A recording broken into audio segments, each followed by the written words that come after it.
Today is Meltwater, day 1 of the Champions Chess Tour.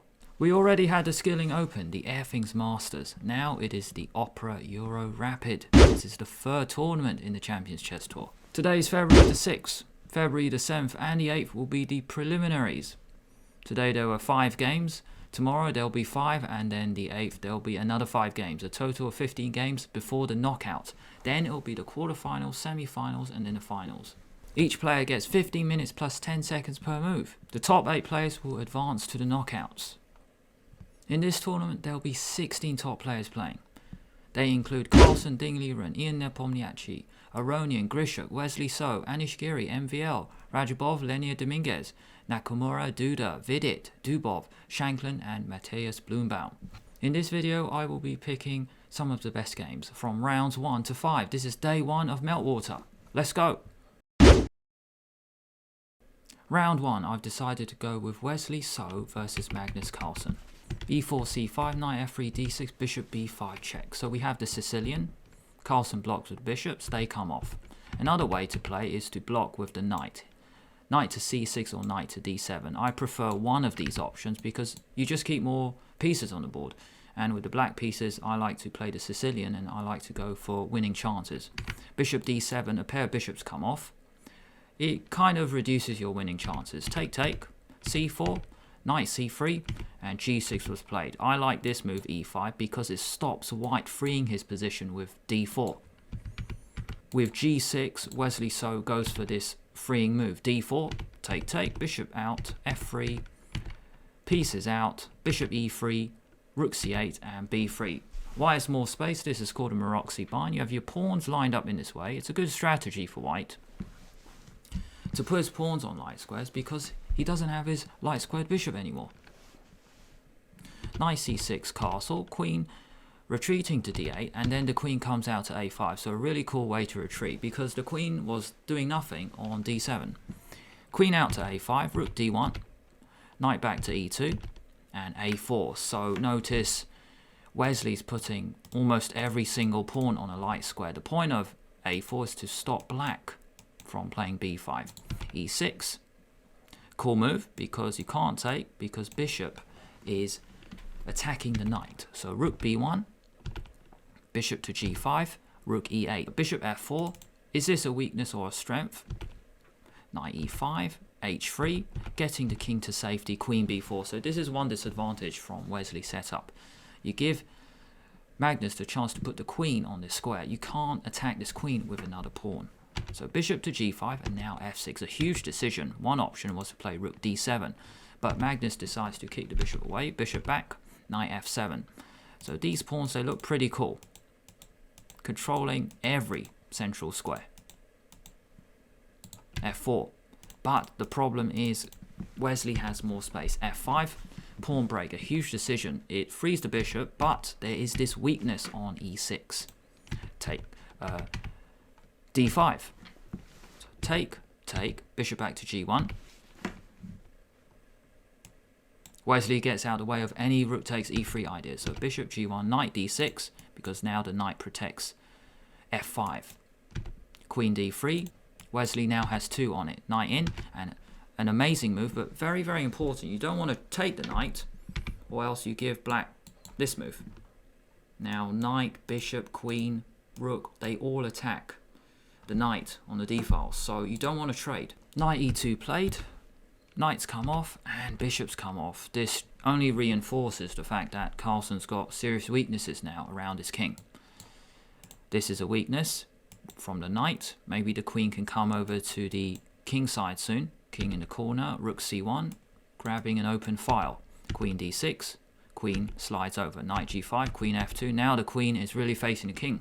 Carlsen is in trouble. Rook f8, rook, queen slides over. Now the rook comes in. Rook g8, putting pressure here.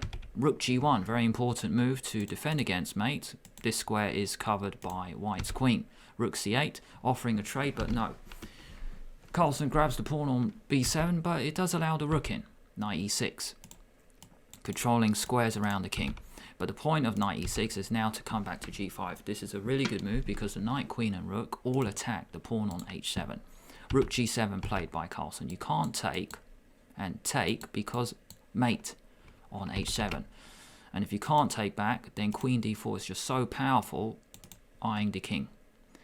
So knight g5, rook g7.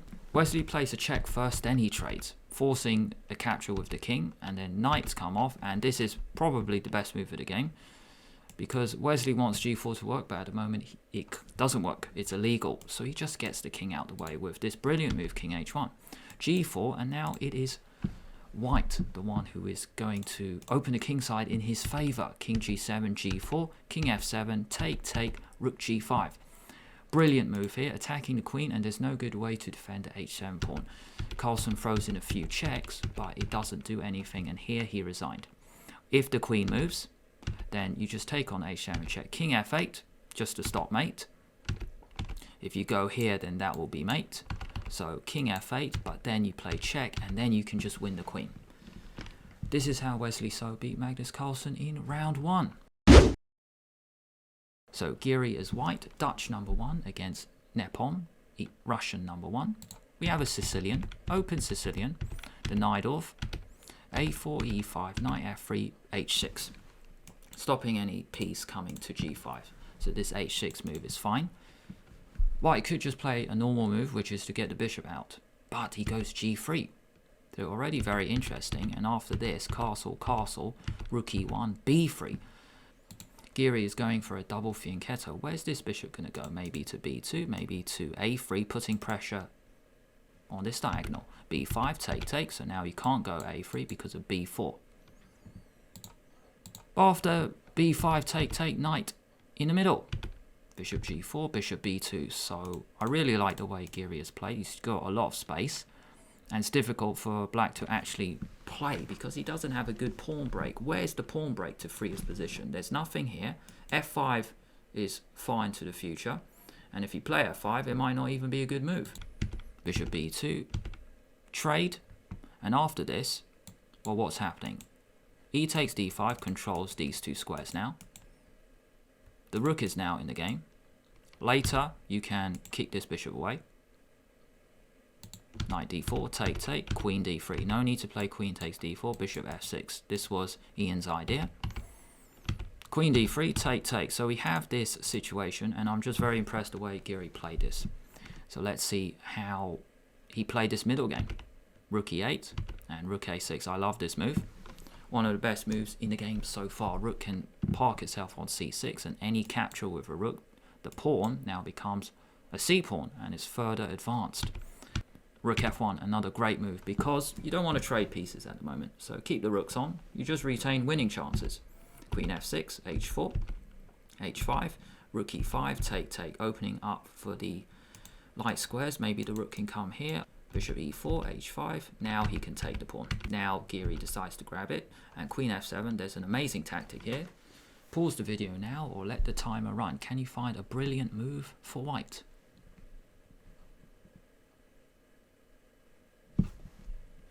The brilliant move is bishop takes g6.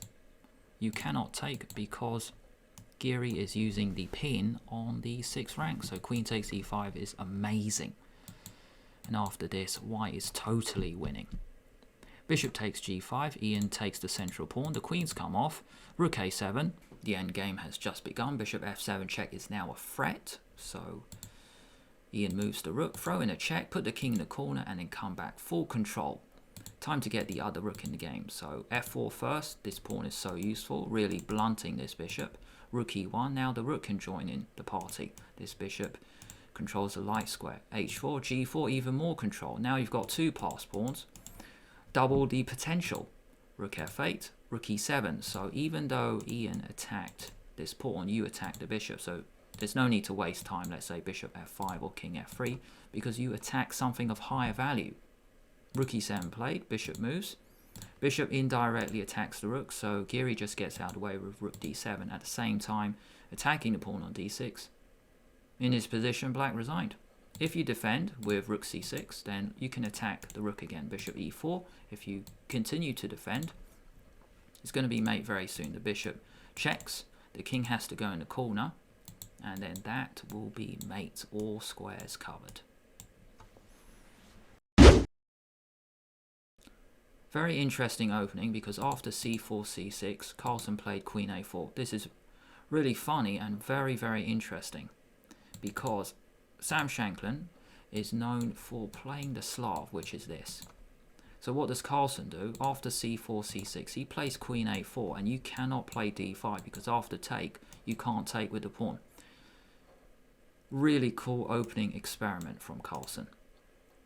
If you know your opponent plays this opening, then you can target him. Amazing move, queen a4. What a cool idea. If you play d5, now you have to take with the queen, and after knight c3, well, Sam doesn't have what he wants, which is 2 pawns in the center. Talk about getting your queen early out in the opening, and turns out to be a cool opening idea. Knight out, both sides get the pieces out, and in this kind of position, you could say Shankland is feeling a bit uncomfortable because he has to play a King's Indian, an opening he doesn't play all the time. So take, e5, strike in the center, cool. Can't take because queen e7 or rook e8, king is still in the middle, so Carlsen just drops the bishop back. Knight comes in the middle, bishop out, queen back, and castle. Knight b5. Already white is taking over. This knight can come into d6. This bishop and that bishop are perfect, controlling so many squares. Black realizes this knight is so good, so he takes it off, but doesn't matter. Another knight comes in, and after rook c6, b4. You can't play this because bishop c5, winning. After b4, knight d7, c5. So this is amazing. 2 pawns protecting the knight. These 2 bishops are perfect, controlling all sorts of squares. It's always lovely to have 2 bishops in the center where you show all this kind of control. b6, queen a4. Queen comes back to a4, attacking the rook. So knight back to b8. A tragic move to make, but that's what Sam decided to play. Knight b8, rook d2, doubling. If you take, you just take back. So rook d2, knight d7, knight takes e4. Really cool tactic because after this, bishop f3, you will win the rook. Yeah, if queen here, let's say take, and then rook d6. So knight takes e4, rook e6. Sam attacks the knight, but what does Carlsen do? He attacks the queen. You get attacked, and then bishop c4. Now you cannot take this due to the pin. But why not this? Because queen b3 and the pressure is too much. There's no good way to actually defend. Bishop c4, king in the corner, take, bishop back. Queen takes e4, rook takes d7. And b5, there's only one move for Carlsen. You've got to go queen d1, so then you still protect your rook. Take, and after all this, white is a very healthy, advanced, winning pawn up. f5, push, your passed pawn, push, and black had enough. Can't stop queen. Well, you can play queen c4, let's say. I think bishop c5 is good, yeah. Cutting off the queen, and then when that happens, then you can push your pawn next. Game over. Here is the cross table for day 1. All the results are shown, so let me just minimize it just to show you the last 2 columns. 5 rounds have been played today. Carlsen is at the top with 4 out of 5. Then we have Wesley So, Ian Nepom, MVL, and Giri in 5th. Rajabov, Nakamura, Jan Duda, and Aronian in 9th. Sam Shankland, then Vidit, Grishuk, Dubov, Dingliren, Mateus Bloombaum, and Lenia Dominguez.